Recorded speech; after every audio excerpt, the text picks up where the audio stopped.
Ya udah nggak muat lagi. Assalamualaikum mas subscribers.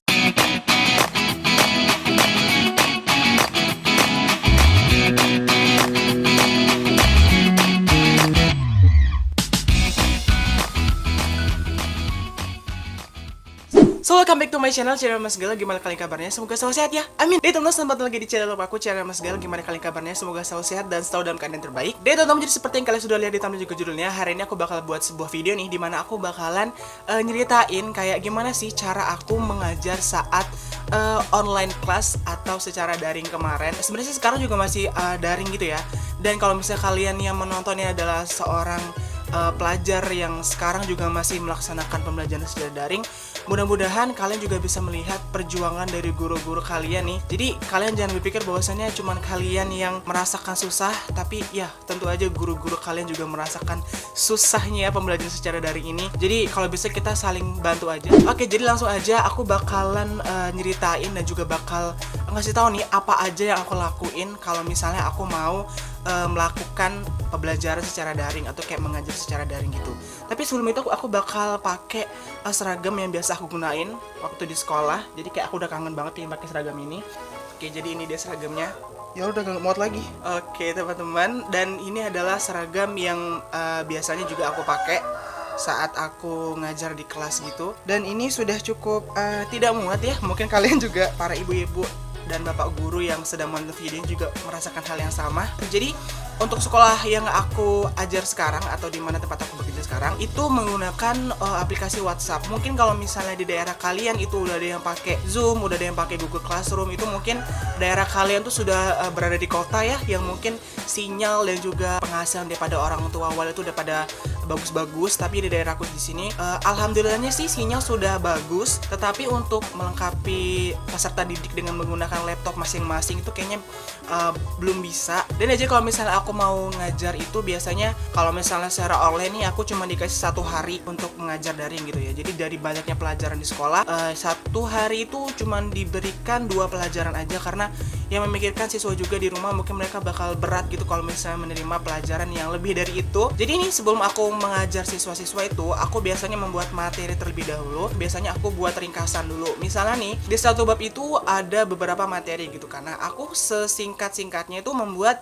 kayak bentuk ringkasan gitu. Jadi nggak aku suruh nyatet mereka berdasarkan buku ini aja, karena aku yakin mereka nggak bakal mengerti. Karena ya aku mengajar pelajaran bahasa Inggris, ya kita tahu lah ya pelajaran itu buat di daerahku sendiri itu lumayan susah, apalagi waktu mereka sekolah di sekolah dasar itu memang bahasa Inggris sudah dihilangkan. Jadi tanggung jawab besar untuk aku sebagai pengajar mereka di tingkat sekolah menengah pertama untuk mengajar mereka bagaimana caranya mereka yang tidak pernah belajar atau yang tidak pernah tahu nih bahwasanya pelajaran ini ada gitu kan, membuat mereka tuh menjadi senang gitu dengan pelajarannya, ya minimal dengan gurunya lah gitu. Jadi setelah aku buat materi yang sesingkat-singkat mungkin, aku akhirnya mengetik di dalam laptop gitu. Jadi aku buat materi kayak ringkasan dan aku buat juga semenarik mungkin. Dan dari mana sih materi itu terbentuk? Biasanya sih kalau misalnya aku membuat materi itu yang buat siswa itu, aku tuh memposisikan diriku sebagai siswa gitu. Jadi kalau misalnya aku baca gitu kan, kalau misalnya aku sebagai siswa tuh aku bisa mengerti apa enggak. Jadi aku biasanya juga search di YouTube video pembelajaran guru-guru dari sekolah lain. Itu aku lihat juga mereka bagaimana cara mereka menjelaskan, bagaimana cara mereka tuh bisa meringkas materi yang kayaknya kalau di buku tuh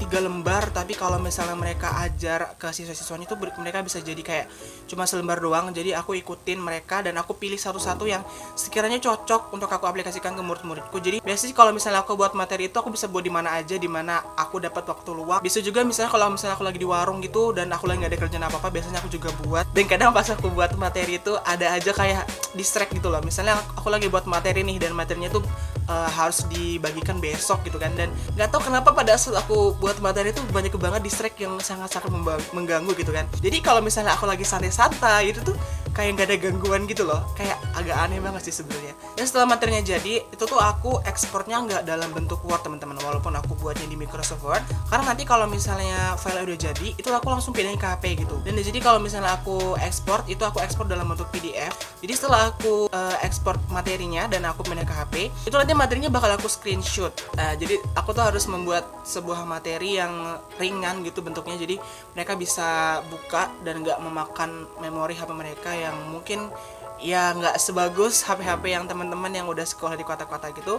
Dan setelah aku screenshot, akhirnya aku bagiin ke grup di WhatsApp. Jadi di WhatsApp itu aku udah bentuk grup kelas masing-masing gitu. Dan ya jadi setelah dikirimkan materi dari grup WhatsApp tersebut, jadi murid-murid itu kadang aku kasih latihan dan juga kadang aku kasih materi doang. Dan aku minta mereka untuk mencatat materi yang udah aku buat ke dalam buku catatan mereka. Dan nanti mereka juga setelah mencatat di buku catatan mereka diharuskan untuk memfoto hasil kerja mereka dan mengirimnya ke jalur pribadi WhatsApp aku juga. Dan mereka nggak aku persilakan untuk mengirimnya di grup karena itu sangat-sangat kayak nggak efisien menurut aku. Nah jadi kalau misalnya mereka sudah kirim materinya melalui jalur pribadi aku, terus aku lihat juga nih catatan mereka nih kayak bagus apa enggak, ada yang salah apa tidak tulisan. Kadang kan kalau misalnya di bahasa Inggris itu kalau misalnya ada satu tulisan yang salah atau urutan yang salah kan bisa salah arti gitu ya. Jadi, terus aku masukin nilainya ke laptop aku. Jadi di laptop aku tuh udah ada daftar nilai juga dalam bentuk digital. Nggak tahu kenapa aku dari dulu nggak pernah pakai catatan yang kayak dari kertas gitu, karena menurut aku harus kerja 2 kali karena bentuk rapot sekarang itu kan dalam bentuk aplikasi ya. Jadi untuk masukin nilainya itu enak gitu, sekali aja gitu. Kalau misalnya pakai buku catatan kan kita harus nyatet di buku terus pindahin lagi ke laptop, itu menurut aku kayak 2 kali kerja. Dan itu menurut aku juga aku nggak terlalu suka menulis di buku sih orangnya. Dan teman-teman, jadi itu dia proses bagaimana aku mengajar secara online nih teman-teman. Gimana kalian, ada yang sama apa enggak sama aku dalam cara mengajar online-nya? Silahkan juga komen di bawah. Jadi aku pengen kasih pesannya sama kalian bahwasannya dalam pelajaran online ini, dalam daring ini, bukan cuma kalian doang yang merasa pusing.